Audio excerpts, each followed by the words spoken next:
Hello everyone and welcome back to the channel. So chapter chemical kinetics का एक बहुत ही important concept activation energy, Arrhenius equation, ये सब कुछ हम लोग इस वीडियो में एक्सप्लेन करने वाले हैं। तो एक्टिवेशन एनर्जी क्या होती है उसको पहले अंडरस्टैंड करते हैं, फिर बाद में हम लोग इसके बाद आर्हेनियस इक्वेशन और effect of the catalyst on the rate of reaction ये सब कुछ एक्सप्लेन करने वाले हैं। सो भी एक्टिवेशन एनर्जी को अंडरस्टैंड करने के लिए हम लोग एक रिएक्शन को अज्यूम करते हैं। मान लीजिए रिएक्शन हो रही है अभी हाइड्रोजन की with iodine and it forms the 2HI। ठीक है, तो अब इस रिएक्शन में होता क्या है कि ये हाइड्रोजन है और इस तरफ ये आयोडीन है। ठीक है, अब ये दोनों जब आपस में रिएक्ट होते हैं तो हमें प्रोडक्ट में HI फॉर्म होकर मिल जाता है। ठीक है, सिंपल है। बट रिएक्शन के बीच क्या होगा, रिएक्शन के बीच होता है भी कि ये आपस में रिएक्ट होने के लिए पहले एक एक्टिवेटेड कॉम्प्लेक्स बनाते हैं, इंटरमीडिएट स्टेट बनाते हैं, जिसको कि हम लोग कुछ इस तरह से रिप्रेजेंट कर सकते हैं कि ये हाइड्रोजन आयोडीन के साथ बॉन्ड फॉर्म करना शुरू कर रहा है और इसका दूसरे हाइड्रोजन के साथ वाला बॉन्ड ब्रेक होना शुरू हो गया है। ऐसे ही ये भी हाइड्रोजन इस आयोडीन के साथ बॉन्ड फॉर्म करना शुरू कर रहा है और इन दोनों का आपस में बॉन्ड वीक हो गया है। इस स्टेट को बोलते हैं अभी एक्टिवेटेड कॉम्प्लेक्स या फिर इंटरमीडिएट स्टेट। ठीक है, इसको हमने क्या बोल दिया, इंटरमीडिएट, यानी कि रिएक्शन के बीच में क्या बनता है, that is also called activated complex. Activate हुआ कॉम्प्लेक्स है ये, जो बाद में ब्रेक डाउन होकर हमें प्रोडक्ट्स बनाकर देता है। So these are the products and these are the reactants and it gives us the product by the formation of intermediate state या फिर एक्टिवेटेड कॉम्प्लेक्स। अब देखो भी रिएक्टेंट्स को एक्टिवेटेड कॉम्प्लेक्स बनाने के लिए जो एनर्जी रिक्वायर्ड होती है that is called activation energy. अगर हम रिएक्टेंट्स में एक्टिवेशन एनर्जी ऐड करेंगे तो वो एक्टिवेटेड कॉम्प्लेक्स बनाएंगे, जो बाद में ब्रेकडाउन होकर हमें प्रोडक्ट्स बनाकर देगा। यानी कि इन सिंपल वर्ड्स, रिएक्टेंट से प्रोडक्ट बनाने के लिए, रिएक्शन को स्टार्ट करने के लिए हमें एक्टिवेशन एनर्जी की रिक्वायरमेंट होती है, जो कि इंटरमीडिएट स्टेट की फॉर्मेशन के साथ हमें बाद में प्रोडक्ट बनाकर देता है। इतना क्लियर है। अभी ग्राफ देखते हैं, इसको हम लोग ग्राफिकली कैसे रिप्रेजेंट किया जा सकता है। तो ये मान लीजिए भी रिएक्टेंट्स की एनर्जी थी, ठीक है, और यहाँ पर थी मान लीजिए प्रोडक्ट्स की एनर्जी। ठीक है, तो आप लोग रिएक्टेंट एंड प्रोडक्ट्स की एनर्जी हाई और लो अज्यूम कर सकते हैं, कोई भी केस आप लोग यहाँ पर अज्यूम कर सकते हैं। अब देखो अभी यहाँ पर होगा क्या अभी कि रिएक्टेंट में हमने पहले ऐड की यहाँ पर एक्टिवेशन एनर्जी, तो एक्टिवेशन एनर्जी अब्जॉर्ब करके ये अपनी एक्टिवेटेड कॉम्प्लेक्स स्टेट में आ गए। ठीक है, जिसकी के एनर्जी कुछ यहाँ पर आ चुकी है। ठीक है, तो यहाँ पर एक्टिवेशन एनर्जी ऐड कर कर इनकी जो रिएक्टेंट्स की एनर्जी हाई हुई, तो ये अपनी एक्टिवेटेड कॉम्प्लेक्स स्टेट में, ठीक है, पहुँच गए। तो यहाँ पर क्या बन गया अभी, एक्टिवेटेड कॉम्प्लेक्स बन गया। एक्टिवेटेड कॉम्प्लेक्स ये वाली स्टेट है, जो बाद में ब्रेक डाउन करके बाद में हमें क्या फॉर्म कर देगा, अभी प्रोडक्ट फॉर्म कर देगा। ठीक है, अब रिएक्टेंट से हमें कितनी एनर्जी ऐड करके एक्टिवेटेड कॉम्प्लेक्स बनाना पड़ा। So this amount of energy is known as activation energy, जिसे कि हम E के साथ रिप्रेजेंट करते हैं। इतना क्लियर है अभी। ठीक है, अब देखो ये तो थी भी रिएक्टेंट्स की एनर्जी, यहाँ पर मैं शो कर देता हूँ ER, और जो एनर्जी इसमें EA बाद में हमने ऐड की, अब EA प्लस ER के बाद जो एनर्जी बनी इसको हमने रिप्रेजेंट कर दिया by ET, where ET is called threshold energy. So इसको हम लोग क्या बोलेंगे, ET is called the threshold energy, यानी कि ये वो एनर्जी बैरियर है। अगर रिएक्टेंट्स की एनर्जी इस एनर्जी के इक्वल हो जाए तो वो ब्रेक डाउन होकर प्रोडक्ट्स बना सकते हैं। ठीक है, तो इसका मतलब हमारे पास अब यहाँ पर इक्वेशन क्या बन रही है कि ET is equals to the ER, यानी कि रिएक्टेंट्स की एनर्जी जिसमें हमने ऐड की activation energy. Activation energy reactants में ऐड करके उन दोनों का sum equal to the ET, यानी कि थ्रेशोल्ड एनर्जी, जिसके ऊपर रिएक्टेंट्स बाद में ब्रेक डाउन होकर प्रोडक्ट्स बना लेते हैं, रिएक्ट करके हमारे प्रोडक्ट्स बना देते हैं। ठीक है। तो यहाँ से अगर हम लोग ई ए को सोल्व करना चाहें, so E A is equals to the threshold energy minus energy of the reactants. तो ये आपकी एक्टिवेशन एनर्जी को आप लोग ऐसे एक्सप्लेन कर सकते हैं। इतना क्लियर है अभी कि एक्टिवेशन एनर्जी टर्म है क्या, वो आपको यहाँ से जो ईजिली अंडरस्टैंड हो जाएगी। इतना क्लियर है अभी। सो अगर किसी रिएक्शन में एक्टिवेशन एनर्जी लो है तो वो रिएक्शन फास्ट होगी, ठीक है। तो फास्टर इज द रिएक्शन। ऐसा क्यों है? क्योंकि हमें लो एनर्जी चाहिए एक्टिवेटेड कॉम्प्लेक्स बनाने के लिए, जो बाद में ब्रेक डाउन होके प्रोडक्ट्स बना देगा, ठीक है। तो इस ग्राफ में इस तरफ हमने रिप्रेजेंट किया था पोटेंशियल एनर्जी को, और इस तरफ हमारी रिएक्शन की प्रोग्रेस थी, प्रोग्रेस ऑफ रिएक्शन। तो ऐसे आप लोग इसका ग्राफिकल रिप्रेजेंटेशन को याद रख सकते हैं। इतना क्लियर है अभी। तो ये तो हो गया अभी आप लोगों का एक्टिवेशन एनर्जी। अगर आपने एक्टिवेशन एनर्जी को डिफाइन करना हो तो हम उसे इस तरह से डिफाइन कर सकते हैं कि the excess of energy which must be supplied to reactants to undergo chemical reaction is called activation energy. कि वो एक्सेस एनर्जी जो रिएक्टेंट्स को सप्लाई हो ताकि वो रिएक्शन हो पाए, उसको बोलते हैं एक्टिवेशन एनर्जी। इतना आइडिया हो गया। अभी आपकी कुछ न्यू टर्म्स बनी। एक्टिवेटेड कॉम्प्लेक्स वो चीज़, वो स्टेट, वो इंटरमीडिएट स्टेट रिएक्शन के बीच में जो एक्टिवेशन एनर्जी अब्जॉर्ब करने के बाद रिएक्टेंट्स बनाते हैं, उसको बोलते हैं एक्टिवेटेड कॉम्प्लेक्स, जो बाद में ब्रेक डाउन होकर प्रोडक्ट फॉर्म कर देता है, ठीक है। प्रोडक्ट्स की एनर्जी रिएक्टेंट से लो भी हो सकती है, हाई भी हो सकती है। और ये जो एनर्जी गैप होगा भी रिएक्टेंट और प्रोडक्ट्स के बीच, this is called enthalpy of fraction. ये एक हमारी अलग टर्म होती है, वैसे भी आप लोगों ने पहले भी यूज़ की होगी एंथैल्पी ऑफ फ्रैक्शन, वो भी आप यहाँ से एक्सप्लेन कर सकते हैं। इतना क्लियर है अभी। तो ये हो गया आप लोगों का concept of the activation energy. अब इसके बाद आता है भी, अगर हमने रिएक्शन में यूज़ कर लिया कैटेलिस्ट, तो रेट ऑफ रिएक्शन को वो किस तरह से अफेक्ट करता है, इसको एक्सप्लेन करते हैं। अब इसके लिए भी वैसे तो हमारे पास कुछ अलग अलग थ्योरीज होती हैं, but according to activation energy या फिर इंटरमीडिएट स्टेट फॉर्मेशन की जो भी हमारी थ्योरी है, उसके अकॉर्डिंग रिएक्शन में क्या इफेक्ट होगा अगर हम यूज़ कर लें, दैट इज़ द कैटलिस्ट। हमने नॉर्मली सुना है कि ये रिएक्शन को फास्ट कर देते हैं, रिएक्शन की स्पीड को इंक्रीज कर देते हैं, बट क्यों करते हैं? क्योंकि वो रिएक्शन में एक न्यू एक्टिवेटेड कॉम्प्लेक्स स्टेट बनाते हैं, रिएक्शन को एक नया रास्ता मिल जाता है। It provides a new path to the reaction, जिसमें एक्टिवेशन एनर्जी लो होती है, जिसके कारण रिएक्शन फास्ट हो जाती है। For example A plus B ने रिएक्शन करनी है, हमने बीच में ऐड कर दिया C, that is the catalyst. तो पहले तो एक्टिवेटेड कॉम्प्लेक्स ए बी का बनना था, अब सी बीच में उनको ज्वाइन करवाकर एक न्यू एक्टिवेटेड कॉम्प्लेक्स बनाएगा, जिसकी जो एक्टिवेशन एनर्जी है वो लोअर होगी, जो बाद में ब्रेक डाउन होकर ए बी को ज्वाइन करके सी खुद वैसे का वैसे ही बाहर आ जाएगा। तो मान लीजिए ये रास्ता है जो कि विदाउट हमारे यूज़ किए बिना कैटलिस्ट है, जो नॉर्मल था, इसकी एक्टिवेशन एनर्जी ये हो गई। अगर हमने कैटलिस्ट यूज़ कर लिया तो न्यू पाथ ये बनेगा, जिसमें कि हमें लोअर एनर्जी रिक्वायर्ड है, सो एक्टिवेशन एनर्जी लो कर देता है। So this is the main जो इफेक्ट ऑफ दी कैटलिस्ट क्या है कि वो एक्टिवेशन एनर्जी को लो कर देता है, जिसके कारण कि हमारा पोटेंशियल बैरियर भी अब लो हो गया। अब इसी स्टेट पर जाकर ही एक्टिवेशन जो एक्टिवेटेड कॉम्प्लेक्स बन जाता है, जो ब्रेक डाउन होकर प्रोडक्ट बनाता है। रिएक्टेंट और प्रोडक्ट की एनर्जीज सेम रहती हैं, तो मेन इसका काम क्या है कि it provides an alternate pathway by reducing the activation energy. तो ये बात आप लोगों ने याद रख लेनी है, ठीक है। इतना क्लियर है अभी। तो इसके अलावा इसके साथ रिलेटेड कुछ और इम्पोर्टेंट पॉइंट्स हैं जो आप लोगों ने याद रखने हैं कि by using the catalyst in the reaction, Gibbs energy change पर कोई इफेक्ट नहीं होगा। Gibbs energy change of reaction वैसे की वैसे ही रहेगी।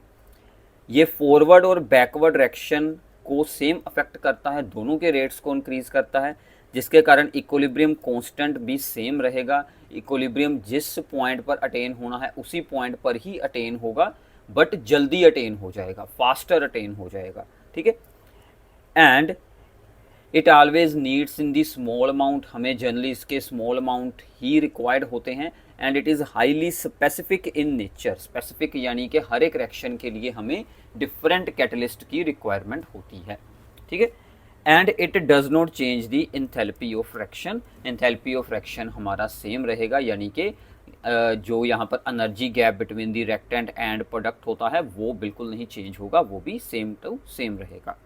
इतना क्लियर है अभी। सो ये हो गया कि रिएक्शन के रेट को कैटलिस्ट कैसे इफेक्ट करता है, bye lowering the activation energy and providing A new path. ये बात आप लोगों ने याद रख लेनी है। तो ये तो होगी भी बात हमारी एक्टिवेशन एनर्जी और इफेक्ट ऑफ दी कैटलिस्ट की। अब हम लोग बात करेंगे कि अगर हम रिएक्शन में टेम्परेचर को इंक्रीज करते हैं उसके साथ रेट ऑफ रिएक्शन कैसे चेंज होगा, ठीक है। सो भी इसके लिए हमारे पास होती है that is the Arrhenius equation, ठीक है। तो भी आर्हेनियस ने इसको एक एक्यूरेट रिलेशन हमें जो है वो एक्सप्लेन किया है कि अगर हम रिएक्शन में टेम्परेचर को चेंज करते हैं तो रेट ऑफ रिएक्शन पर क्या इफेक्ट होगा, वो हमें आर्हेनियस इक्वेशन से आइडिया मिलता है। तो आर्हेनियस इक्वेशन ने हमें क्या बताया है कि rate constant K is equals to A into E raise to power minus E A upon R T, ठीक है। टर्म्स को हम लोग वन बाय वन एक्सप्लेन करते हैं, क्या क्या यहाँ पर हमारी टर्म्स यूज हुई हैं। K is the rate constant and A is the Arrhenius factor, ठीक है। मतलब आर्हेनियस का एक कांस्टेंट होगा ये आर्हेनियस फैक्टर, और it is also called the frequency factor. इतना क्लियर हो गया अभी। And E A already explain कर चुके हैं, that is the activation energy, R is the gas constant, T is the absolute temperature and small E एक constant होता है, वो आप लोगों ने पहले भी यूज किया होगा। So this is the main Arrhenius equation. And ये जो पूरी की पूरी टर्म है this one E raise to power minus E A upon R T वाली, ये जो कंप्लीट टर्म है दिस रिप्रेजेंट्स दी, ये भी एक बहुत ही इंपॉर्टेंट चीज को रिप्रेजेंट करती है। This represents the fraction of molecules, fraction of molecules यानी कि टोटल मोलिक्यूल्स में से कितने ऐसे मोलिक्यूल्स हैं that have greater kinetic energy, that have greater kinetic energy than E, जिनकी एनर्जी, जिनकी किनेटिक एनर्जी एक्टिवेशन एनर्जी से हायर है, उस पार्ट को रिप्रेजेंट करता है ये पूरा फैक्टर, ठीक है। ये भी आपको एग्जाम में अलग से पूछा जा सकता है। अब हम इस इक्वेशन को थोड़ा सा, ठीक है, सिंप्लीफाई करेंगे। सो उसके लिए हमें क्या करना है, एक natural log on the both side. So उसके साथ हमें क्या अटेन होगा, इसके दोनों साइड से हमें नेचुरल लॉग यानी कि एल एन के साथ हम उसे रिप्रेजेंट करते हैं लॉग बेस ई को, वो हमने यहाँ पर अप्लाई किया। तो क्या होगा भी, लॉग ऑफ के यहाँ पर आ जाएगा एल एन ऑफ के, दूसरी साइड पर दो टर्म्स हैं, दोनों आपस में हो रही हैं multiply. So L N of A plus L N of E raise to power minus E A upon R T, ठीक है। अब जो भी रेज टू पावर में होती है टर्म वो इसके आगे आ जाएगी। So L N of K is equals to L N of A, ये आगे आ गई term E A upon R T, और साथ में क्या बचा भी, तो एल एन ऑफ ई यानी कि नेचुरल लॉग ऑफ ई जिसका आंसर होता है 1, तो ये हमारी इक्वेशन बन जाएगी, ठीक है। तो इसकी वैल्यू हमने यूज़ कर ली यहाँ पर 1, तो मैं इसको ऐसे रिप्रेजेंट कर लेता हूँ एल एन ऑफ के, इस टर्म को आगे लिख लेते हैं minus E A upon R and into 1/t plus L N of A, ठीक है। टर्म्स को आगे पीछे अरेंज किया है, इसका रीज़न मैं आपको अभी एक्सप्लेन कर देता हूँ, क्योंकि हमें इसको यूज़ करके बनाना है एक ग्राफ जो कि बहुत ही इम्पोर्टेंट है, ठीक है। इतना क्लियर है अभी। सो ग्राफ बनाने के लिए हम इसे कंपेयर करेंगे with the equation of straight line, that is y is equals to M X plus C, ठीक है। तो c हो गया अभी हमारा L N of A, and x होगी हमारी 1/t, तो m हो गया स्लोप यानी कि माइनस ई अपॉन आर, और y हो गया हमारा एल एन ऑफ के। तो x और y एक्सिस पर हम लोग क्या रिप्रेजेंट करेंगे, x एक्सिस पर आएगा 1/t, ठीक है, क्योंकि ये हमने चेंज उसी को करना था, दैट इज द टेम्परेचर, और k यानी कि रेट कांस्टेंट का natural log ln of k इस तरफ रिप्रेजेंट करेंगे। अब स्ट्रेट लाइन का बनना है ग्राफ और इसकी स्लोप का साइन है माइनस में, तो कुछ इस तरह का यहाँ पर हमें ग्राफ मिल जाएगा। इस तरह की शेप होगी जिसकी स्लोप क्या बन जाएगी भी, so slope is equals to minus E A upon R. ठीक है, तो स्लोप हमारी बन गई minus E A upon R, and जो यहाँ पर इंटरसेप्ट बना है वो c की वैल्यू है ln a, तो इसको हम लोग ऐसे एरो के साथ शो कर सकते हैं ln a। इतना क्लियर हो गया अभी?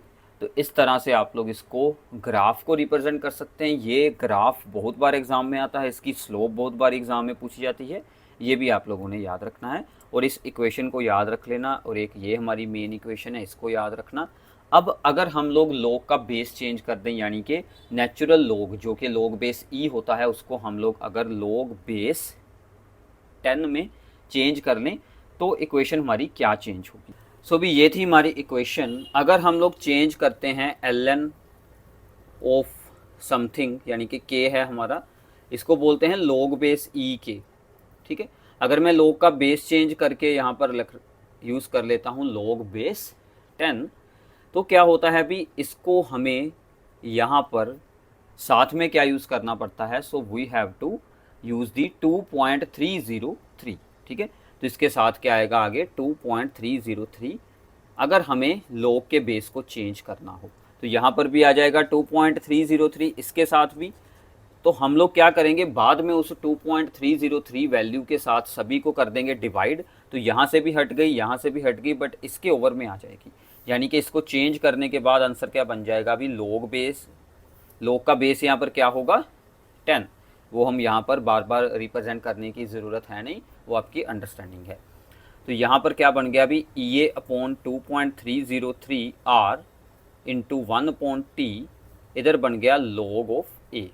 तो इसका भी आप लोग सिमिलरली ग्राफ बना सकते हैं, सेम ग्राफ बनेगा, बस स्लोप और जो ln की जगह पर आ जाएगा अभी लॉग के, और 1/t शेप हमारी सेम बनेगी, और स्लोप इस बार क्या बन गई, इस बार बन जाएगी भी minus E A upon 2.303 into R, और यहाँ पर जो इस बार इंटरसेप्ट बनेगा वो क्या बनेगा लॉग ए। ठीक है, बाकी आपका सेम टू सेम रहेगा ग्राफ। ठीक है, इतना क्लियर हो गया? अब देखो भी, जब हम लोग रिएक्शन में टेम्परेचर को चेंज करते हैं तो रेट कांस्टेंट भी चेंज हो जाता है। मान लो कि हमारे पास दो डिफरेंट हैं टेम्परेचर्स की वैल्यू, एक है अभी हमारा टेम्परेचर T1 और उस पर रेट कांस्टेंट हमने ज्यूम कर लिया अभी K1 है। ठीक है, और सिमिलरली अगर है टेम्परेचर T2 तो रेट कांस्टेंट है K2। इन दोनों की सेपरेटली ये इक्वेशंस बनाएंगे, दोनों को आपस में सोल्व करेंगे, तो हमें रिजल्ट क्या मिलता है, हमें सिर्फ उससे मतलब है। तो रिजल्ट मिलेगा अभी log K2/K1 is equals to E A upon 2.303 into R 1/T1 minus 1/T2। तो ये आपकी भी मेन इक्वेशन है जिसके ऊपर बेस्ड आपको न्यूमेरिकल्स मिलते हैं। इसके साथ हम आप लोग एक्टिवेशन एनर्जी सोल्व कर सकते हैं। अगर हमें एट 2 डिफरेंट टेम्परेचर्स पर रेट कांस्टेंट्स की वैल्यूज़ दी हों तो आप लोग इसे सिंपली सोल्व कर पाएंगे। इतना क्लियर है अभी? ठीक है, तो ये आपकी मेन आर्हेनियस इक्वेशन हो गई हमारे। ठीक है ना, आर्हेनियस इक्वेशन के दो हमने किए हैं ग्राफ, दोनों एक जैसे हैं, बस इसकी स्लोप में कुछ चेंज आएगा, लॉग का बेस चेंज करेंगे। इसके अलावा भी इसमें एक जनरलाइज्ड रूल है कि अगर हम रिएक्शन में टेम्परेचर को राइज करते हैं by 10 degree Celsius then rate constant is nearly doubled. तो रेट कांस्टेंट नियरली क्या हो जाता है, 2 टाइम्स हो जाता है, rate constant is nearly doubled. ठीक है, तो ये एक जनरल सा रूल है जो कि इस फार्मूले से आप लोग सोल्व कर भी देख सकते हैं। आगे हम इसकी न्यूमेरिकल प्रॉब्लम्स को सोल्व करेंगे, वहाँ पर भी आपको इसका आइडिया हो जाएगा। ठीक है, सो भी ये थी आर्हेनियस इक्वेशन। बिल्कुल सिंपल सा कॉन्सेप्ट है, अगर आप लोग ध्यान से अंडरस्टैंड करेंगे, साथ में इसके नोट्स बनाएंगे, इसके कुछ आपको ग्राफ्स याद रखने हैं, ये सिंपल सा फॉर्मूला याद रखना है। ठीक है, तो एक बात भी आप लोगों ने और बतानी है कि हम लोग यहाँ पर आर की क्या वैल्यू यूज़ करें।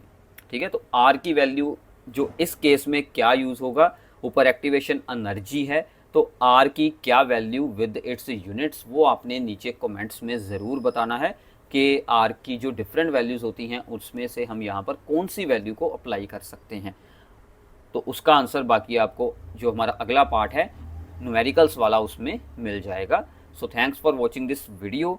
इससे अगले पार्ट में हम लोग आर्हीनियस इक्वेशन और एक्टिवेशन एनर्जी के न्यूमेरिकल्स करने वाले हैं, और उसके बाद हमारा इस चैप्टर में से रह जाएगी भी कोलिजन थ्योरी। तो हमारा चैप्टर ऑलमोस्ट ये वाला ख़त्म हो जाएगा।